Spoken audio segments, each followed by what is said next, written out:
Hello students, आज हम लोग पढ़ने वाले हैं SN2 रिएक्शन। नहीं पढ़ना है तो देखो, सबसे पहले यहाँ पे SN2 का मतलब क्या है। ठीक, SN2 का मतलब है, S मतलब सब्स्टिट्यूशन, यहाँ पे सब्स्टिट्यूशन रिएक्शन होगी। N का मतलब है न्यूक्लियोफिलिक, और 2 का मतलब है बायमॉलिक्यूलर। ठीक है, SN2 का मतलब है कि nucleophilic bimolecular nucleophilic substitution reaction होगी यहाँ पे। ठीक है, तो देखो SN2 रिएक्शन में हमारे पास न्यूक्लियोफाइल है और यहाँ पे एल्किल हैलाइड है। ठीक है, एल्किल हैलाइड, तो एल्किल हैलाइड न्यूक्लियोफाइल का रिएक्शन होगा, तो यहाँ पे न्यूक्लियोफाइल सब्स्टिट्यूट हो जाएगा और ये Br माइनस लीविंग ग्रुप है। ठीक है, तो देखो इसमें हमें 5 पॉइंट का ध्यान रखना है। ठीक, सबसे पहला SN2 रिएक्शन ये सिंगल स्टेप रिएक्शन है। हर एक पॉइंट को भी हम एक्सप्लेन भी करेंगे आगे। तो SN2 reaction single step reaction है। ठीक है, ये एक स्टेप में होगी। दूसरा पॉइंट है हमारे पास, इसमें कोई भी इंटरमीडिएट नहीं बनता है। ठीक है, इसमें सिर्फ ट्रांजिशन स्टेट होती है, ट्रांजिशन स्टेट होगी, इसमें कोई भी इंटरमीडिएट नहीं है, नो इंटरमीडिएट। ठीक है, अभी इस पॉइंट को हम लोग आगे देखेंगे। तीसरा पॉइंट हमारे पास ये है कि इसमें इन्वर्जन ऑफ कॉन्फ़िगरेशन होता है, जिसको वॉल्डन इन्वर्जन बोलते हैं। ठीक है, वॉल्डन इन्वर्जन, इसका मतलब है कि inversion of configuration, inversion of configuration. ठीक है, ये भी अभी एग्जांपल से हम लोग समझेंगे आगे। चौथा पॉइंट हमें ध्यान रखना है कि ये सेकेंड ऑर्डर रिएक्शन होगी। इसका मतलब कि जो रेट होगा वो is equals to concentration of alkyl halide और न्यूक्लियोफाइल दोनों पे डिपेंड करेगा। ठीक है, न्यूक्लियोफाइल और एल्किल हैलाइड दोनों के कॉन्सेंट्रेशन पे रेट डिपेंड होगी। ठीक है, पांचवा पॉइंट है कि यहाँ पे हम पोलर एप्रोटिक सॉल्वेंट यूज करते हैं, तो यहाँ पे सॉल्वेंट होगा पोलर एप्रोटिक। ठीक है, अभी आगे इसको एक्सप्लेन करेंगे। ठीक है, जैसे कि DMSO, DMF, इस तरह के। ठीक है, तो देखो मैकेनिक्स के बारे में हम लोग बात करेंगे। तो यहाँ पे अभी हमने बताया था कि जो SN2 रिएक्शन है वो सिंगल स्टेप रिएक्शन होती है, मतलब कि वो एक ही स्टेप में होगी। तो हमारे पास देखो यहाँ पे एक न्यूक्लियोफाइल है, ठीक है, और यहाँ पे एल्किल हैलाइड है। ये रिएक्ट करेंगे, यहाँ से ऐसे अटैक करेगा, तो हमारे पास देखो यहाँ पे एक इंटरमीडिएट नहीं बन रहा, ये इसको बोलते हैं ट्रांजिशन स्टेट। ठीक है, ट्रांजिशन स्टेट है ये। यहाँ पे देखो न्यूक्लियोफाइल धीरे धीरे ऐड हो रहा है और ये लीविंग ग्रुप लीव हो रहा है। ठीक है, तो यहाँ से लीविंग ग्रुप निकल जाएगा तो हमें मिलेगा एल्कोहल। ठीक है, ये OH माइनस प्लस CH3Cl, यहाँ पे एक ट्रांजिशन स्टेट मिलेगी हमें।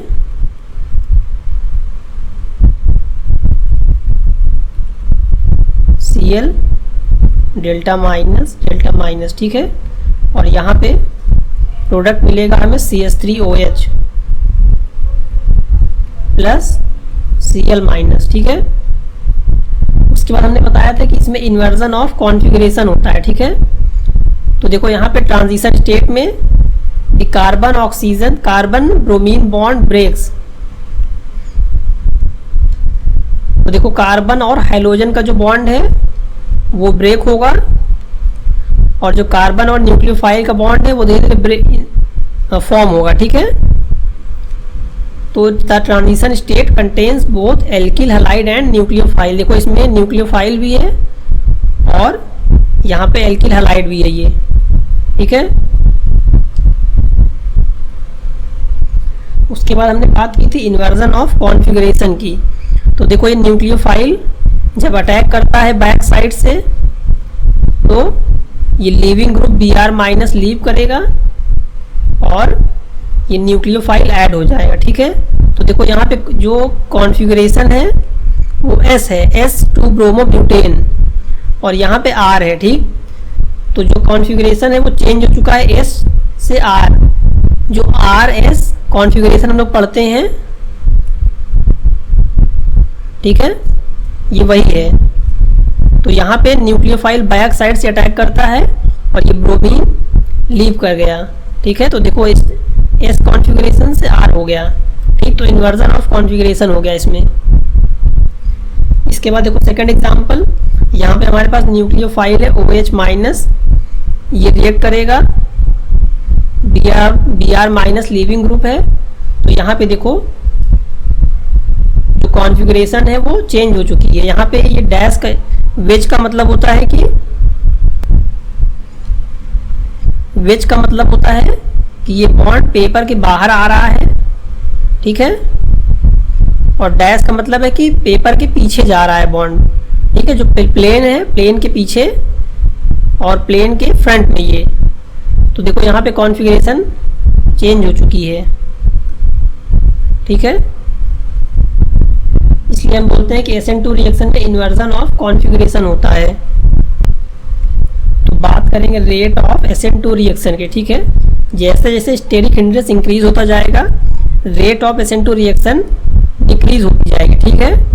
तो देखो यहाँ पे मेथिल है, अगर सिर्फ हाइड्रोजन है तो न्यूक्लियोफाइल इजीली अटैक कर सकता है यहाँ पे, ठीक है, कार्बन पे जो कि हेलोजन से बॉन्डेड है। फिर यहाँ पे देखो अगर मेथिल ग्रुप आ गया एक, तो थोड़ा सा स्टेरिक हिंड्रेंस इंक्रीज हो गई तो न्यूक्लियोफाइल को अटैक करने में थोड़ी प्रॉब्लम होगी। अगर 2 आ गए मेथिल ग्रुप तो और ज़्यादा हिंड्रेंस होगा, 3 मेथिल ग्रुप आ गए तो और ज़्यादा हिंड्रेंस होगा, ठीक है। तो सबसे ईजिली अगर हमारे पास CH3Br है तो उसके बाद CH3CH2Br, इस तरह से प्राइमरी, सेकेंडरी और टर्शियरी, ठीक है। तो हम लिख सकते हैं 1 डिग्री, 2 डिग्री और 3 डिग्री, ठीक है। जितना कम स्टेरिक हिंड्रेंस होगा उतनी आसानी से SN2 रिएक्शन होगी, ठीक। उसके बाद बात करेंगे relative reactivity of alkyl halide in SN2 reaction, ठीक है। अगर हमारे पास यहाँ पे देखो, ये अगर हमारे पास है alkyl iodide, alkyl bromide, chloride और फ्लोराइड, तब हमारे पास रेट ऑफ रिएक्शन क्या होगी, ठीक है। तो सबसे ज़्यादा रिएक्टिव होगा एल्किल आयोडाइड और सबसे कम होगा एल्किल फ्लोराइड, ठीक है। इसका रीज़न ये है क्योंकि ये I माइनस सबसे ज़्यादा स्टेबल बेस है, ठीक है। जितना ज़्यादा स्टेबल होगा उतनी फास्ट रिएक्शन होगी, इसलिए एल्किल आयोडाइड सबसे फास्ट मोस्ट रिएक्टिव है और फ्लोराइड सबसे लेस है, ठीक है। तो यहाँ से हम लिख सकते हैं I minus, Br minus, Cl minus और F माइनस, ठीक है। देखो यहाँ पे रेट है, जब आयोडाइड है तो रेट है 30,000, फिर अगर ब्रोमीन है तो 10,000, क्लोरीन है तो 200 और फ्लोरीन है तो 1। तो देखो रेट डिक्रीज हो रही है, ठीक। चलो देखो यहाँ पे बताना है कि which alkyl halide is more reactive in SN2 reaction. सबसे ज़्यादा रिएक्टिव देखो यहाँ पे ये कार्बन हमारे पास है 2 डिग्री, ये कार्बन है 1 डिग्री। तो सबसे ज़्यादा हमें पता है 1 डिग्री, 2 डिग्री, 3 डिग्री।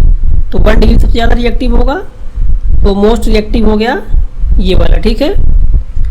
बी में यहाँ पे ये 1 डिग्री है, सॉरी 2 डिग्री है, ये भी 2 डिग्री है। लेकिन अभी हमने देखा था हेलोजन की रिएक्टिविटी क्या होती है, सबसे ज़्यादा I, ठीक है, ब्रोमीन, क्लोरीन, सबसे ज़्यादा आयोडीन की होती है, उसके बाद ब्रोमीन की। तो यहाँ पे सबसे ज़्यादा रिएक्टिविटी हो जाएगी इसकी, ठीक है। फिर देखो यहाँ पे ये कार्बन है 2 डिग्री, ये भी कार्बन है 2 डिग्री, ठीक है।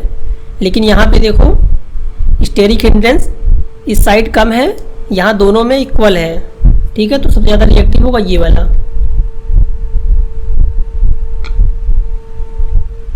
उसके बाद देखो